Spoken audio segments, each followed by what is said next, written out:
अस्सलाम वालेकुम दोस्तों, welcome to my channel realistic horror stories. आज की ये कहानी एक ऐसे शानदार और जबरदस्त होने वाली है जिसे आप सुनकर दिन को भी वहशत महसूस करेंगे। जी हाँ, ये कहानी सुनकर ही आपको पता चल जाएगा कि वाकयन ऐसा ही है। तो आइए चलते हैं अपनी आज की कहानी की तरफ। शहर के किनारे घने दरख्तों के बीचों बीच एक पुरानी हवेली थी जिसे लोग उजड़ी गुड़िया के हवेली भी कहते थे। यह हवेली कई तिहाइयों से वीरान पड़ी थी और मकामी लोगों का कहना था कि वहां कोई बदरूह रहती है जो रात के वक्त बच्चों की हंसी की नकल करती है। जमात एक नौजवान फोटोग्राफर थे। इन सब बातों को वहम समझता था। इसी हवेली की पुरस्कारियत ने इसे अपनी तरफ खींचा। एक धुंध भरी शाम वो अपनी कैमरे और टॉर्च के साथ हवेली के दरवाजे पर पहुंचा। दरवाजा पोशीदा था जिस पर जंग आलूद ताला लटक रहा था, मगर ये एक हल्की धक्के से वो चिरचिराहट के साथ खुल गई। अंधेर गहरी खामोशी छाई हुई थी। हर तरफ गिर्द के मकड़े जाले थे। जवाद ने टॉर्च की रोशनी के मरकजी हाल का जायजा लिया। अचानक इसकी नजर कोने में पड़े एक झूले पर पड़ी। वो लकड़ी का पुराना झूला था, बिल्कुल साकिन खड़ा था। मगर जैसे ही जवाद ने अपना पहला फ्लश लिया, झूला बगैर किसी हरकत के आहिस्ता आहिस्ता झूलना शुरू हो गया। जवाद का दिल तेजी से धड़कने लगा। इसने हिम्मत की और कॉरिडोर में दाखिल हुआ जहां पर पुरानी पेंटिंग्स लगी हुई थी।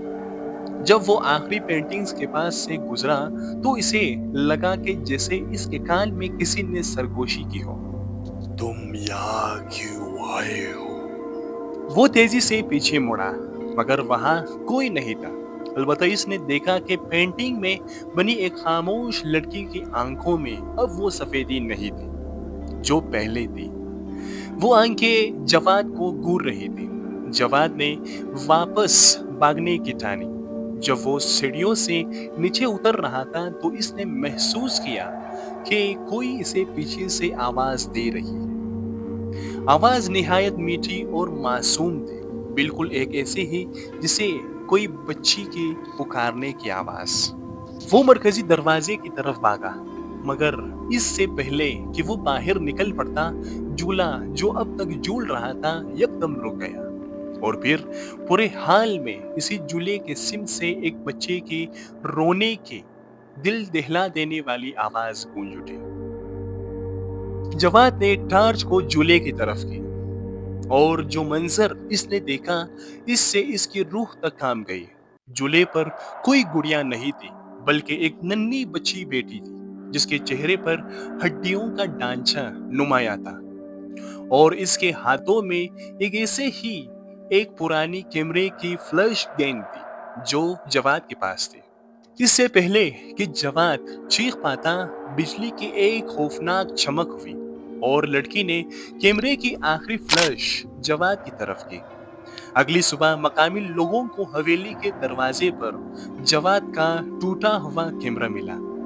कैमरे में मेमोरी में आखिरी तस्वीर सिर्फ एक गहरी तारीकी की थी जिसके बीचों बीच दो चमकती हुई लाल आंखें नजर आ रही थी। तो ये थी हमारी आज की कहानी। अगर आप लोगों को पसंद आई हो तो हमारी चैनल को सब्सक्राइब जरूर कीजिएगा और साथ ही साथ आपसे बहुत ही जल्द मुलाकात होगी एक और डरावनी कहानी के साथ। तब तक के लिए फी अमान अल्लाह।